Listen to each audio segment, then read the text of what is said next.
Question number 8 करेंगे हम।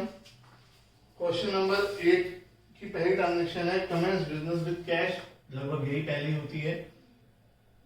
Started business with cash, cash capital amount है 50,000, दोनों 50,000 से बढ़ जाएंगे। इसमें अभी भी कुछ नया नहीं है, ये पुरानी चीजों को मैं बार बार रिपीट करके टाइम वेस्ट नहीं करना चाहता हूँ। Bought goods from cash from Gopi and credit from Amit. हमने कैश में भी गुड्स खरीदे हैं और क्रेडिट में भी खरीदे हैं। Purchased goods for cash and credit. पहले कैश वाला ले लेते हैं। हमने कैश की गुड्स खरीदे हैं तो 15,000 हमारे पास स्टॉक आ जाएगा और 15,000 का कैश हमारे पास से चला जाएगा। 15,000 कैश कम हो जाएगा, 15,000 से स्टॉक बढ़ जाएगा। फिर हमने अमित से 25,000 के गुड्स क्रेडिट में खरीदे हैं तो स्टॉक 25,000 से बढ़ जाएगा और क्रेडिटर्स यानी अमित 25,000 के आ जाएंगे। इसके बाद न्यू इक्वेशन ये आप खुद बनाएंगे। Third, sold goods bought from Amit at a profit of 20%। Sold goods, हमने जो अमित से गुड्स खरीदे थे यानी ये 25,000 वाले, इन्हें प्रॉफिट में यानी ज्यादा में प्रॉफिट में बेचा है तो 25,000 को जोड़कर बेचा होगा। कितने प्रॉफिट में? 20% प्रॉफिट में। तो पहले हम इस नंबर का 20% निकालेंगे। 20% निकालने के लिए 20/100 इंटू 25,000। और जैसा कि मैंने आपको बताया था 10% निकालना ओरल होता है और ये 10% का डबल है। 20% है, 10% का डबल है तो आप 10% निकाल के उसका डबल कर सकते हो। 10% हो जाएगा 2500, 2500 का डबल 5000। और दूसरा तरीका ये है 20% निकालने के लिए आप सीधा 5 से डिवाइड भी कर सकते हो। जैसी सिचुएशन हो वैसा इस्तेमाल कर लो। तो 25,000 प्लस 20% आएगा इसका 5,000 यानी 30,000।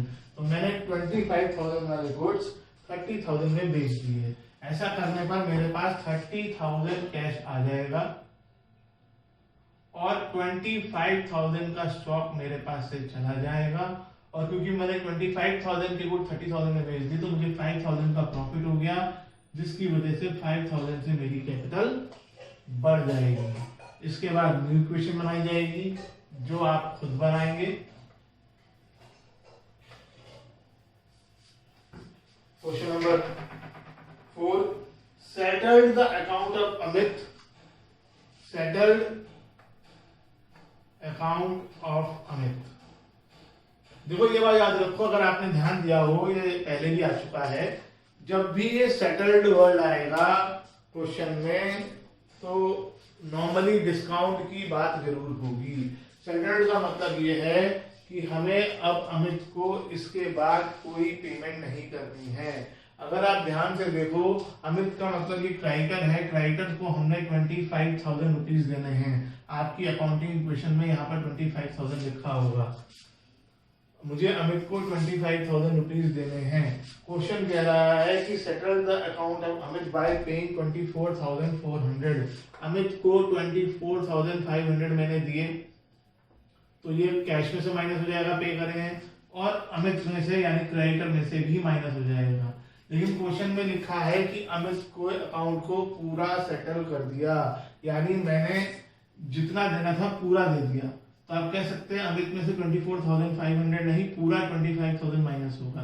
तो आप सीधा 25,000 भी ले सकते हैं यहाँ पर। दूसरा तरीका ये है कि आप 500 भी माइनस हो जाएगा ताकि क्रेडिटर्स 0 हो जाए। इसके बाद में ये 500 रुपीज क्रेडिटर्स को नहीं दूंगा। और क्योंकि क्रेडिटर्स को मुझे 25,000 देने थे और उनको मैंने कम पेमेंट में सेटल कर दिया तो ये 500 रुपीज जो मुझे नहीं देने पड़े ये मेरा प्रॉफिट हो गया। इसे हम कैपिटल में ऐड कर देंगे। डेटर्स के साथ जो डिस्काउंट होता है वो मेरा नुकसान होता है क्योंकि कम पैसे मिलते हैं। क्रेडिटर्स के साथ जो डिस्काउंट होता है वो मेरा फायदा होता है क्योंकि हम कम पेमेंट करते हैं। तो इस तरह से इसकी सेटलमेंट होगा। आप यहाँ पे सीधा 25,000 भी ले सकते थे, जैसा आप कंफर्टेबल हो। न्यू इक्वेशन आप खुद बना लेंगे। Fifth, rent paid to landlord.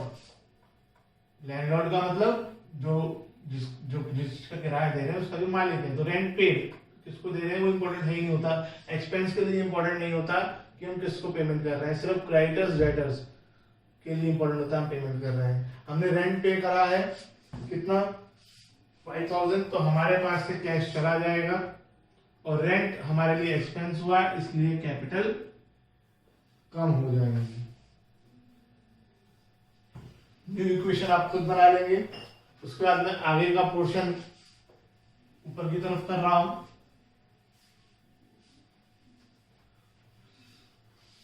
आगे अगर आपका खत्म हो जाए तो नेक्स्ट पेज पे स्टार्ट करेंगे। और जैसा कि मैंने बताया नेक्स्ट पेज पे आप सबसे पहली चीज न्यू इक्वेशन लिखेंगे, जो कि मैं बना नहीं रहा हूं, वो काम आपका है।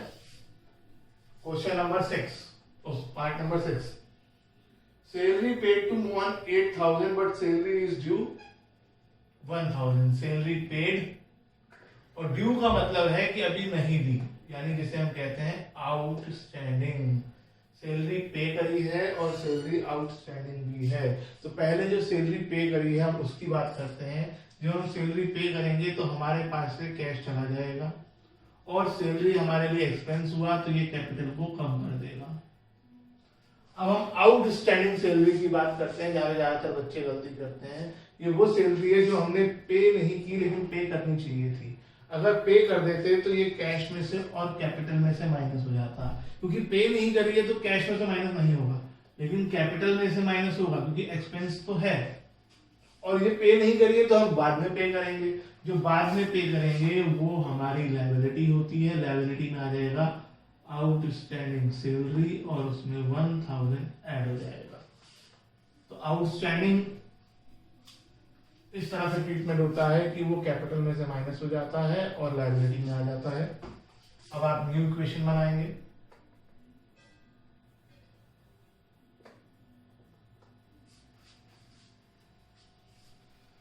Landlord requested for advance rent of 1,000, it was paid to him. Landlord ने रिक्वेस्ट करी मुझे 1,000 का रेंट एडवांस में दे दो। Rent paid in advance. Request करने की कोई एंट्री नहीं होती है, लेकिन क्योंकि हमने पे कर दिया है तो इसलिए हम इसे यहाँ दिखाएंगे। आगे लिखा है and is paid to him. अगर उसने सिर्फ रिक्वेस्ट करी होती तो ये कोई ट्रांजेक्शन नहीं हुई। रिक्वेस्ट को जब हम मान लेंगे तब वो ट्रांजेक्शन की कैटेगरी में आएगी। तो रेंट पे किया है तो कैश चला जाएगा, लेकिन क्योंकि ये मैंने एडवांस में पे करा है तो ये मेरा एक्सपेंस नहीं है, इसलिए कैपिटल में से माइनस नहीं हो सकता। ये एसेट में आएगा। पिछले क्वेश्चन में भी था प्रीपेड रेंट प्लस 1,000। इस क्वेश्चन में दोनों चीजें आ गई। आउटस्टैंडिंग को ट्रीटमेंट कैसे करनी है और प्रीपेड की ट्रीटमेंट कैसे करनी है। Then last, insurance paid. Insurance premium या इंश्योरेंस कह देते हैं, वो हमारे लिए एक्सपेंस होता है। Out of which 1/5 was prepaid including advance. इसमें कुछ अमाउंट एडवांस में है। 2,500 हमने पे करे हैं तो हमारे पास से 2,500 कैश चला जाएगा। उसने कहा है इसमें से जो मैंने 1/5 पे करा है इसका 1/5 निकालोगे 1/5 से मल्टीप्लाई करके आएगा 500। इसमें जो मैंने 500 पे करा है वो एडवांस है, यानी मैंने जब टाइम से पहले पे कर दिया है। तो क्या हुआ, वो प्रीपेड इंश्योरेंस। हमारा एसेट कितना 500।